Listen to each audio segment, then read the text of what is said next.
ఈ వీడియోలో కోట్లింగి గ్రామంలోని ఒక కల్చర్ గురించి తెలుసుకుంటాం. గ్రామ ప్రజలందరూ అష్టమి నాడు అమ్మవారి మండపం వద్దకు చేరుకొని ఒక మేకపోతును అంటే పత్రిపోతును తీసుకొని శ్రీ శ్యామలాదేవి అమ్మవారి గుడి దగ్గరికి వెళ్తారు. గుడికి చేరిన వెంటనే గుడి ప్రదక్షిణ ఆ మేకపోతుతో చేస్తారు. ఇలా మేళంతో ఆ మేకపోతు 3 సార్లు ప్రదక్షిణ జరిగిన తర్వాత మేకపోతునే పత్రి వద్దకు తీసుకొని పోతారు. ఇదిగో మేళతాళాలతో అమ్మవారి వద్ద పూజలు జరుగుతున్నాయి.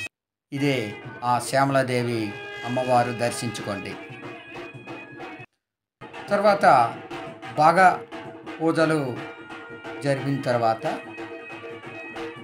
ఆ మేకపోతును, ఇదిగో ఈ పత్రి అంటే ఈ ఆకు మీద ఆ మేకపోతును పెడతారు. పూజారి వారికి సరిపోయినటువంటి పూజలు, బలికి సరిపోయినటువంటి పూజలు నిర్వహించిన తర్వాత బలి ఇచ్చేవారు అతని వద్ద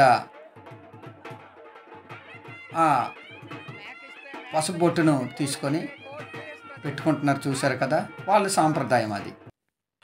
తర్వాత ఆ పూజారి వద్ద ఆశీర్వాదాలు తీసుకుంటారు. ఎవరైతే ఆ మేకను నరుకుతారో వాళ్ళు ఆశీర్వాదం తీసుకున్నారు.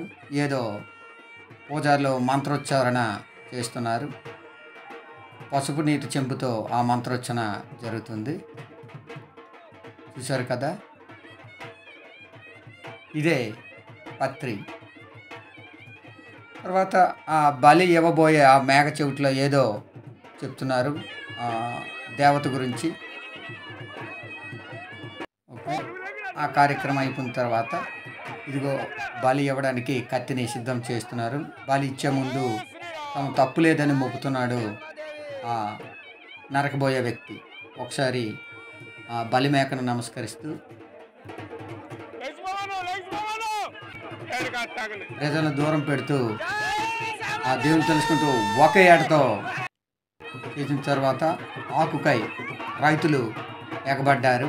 ప్రతి రైతు ఈ రక్తంతో తడిసినటువంటి ఈ పత్రిని తమ పొలాలకై తీసుకుని వెళ్తారు. ఎందుకంటే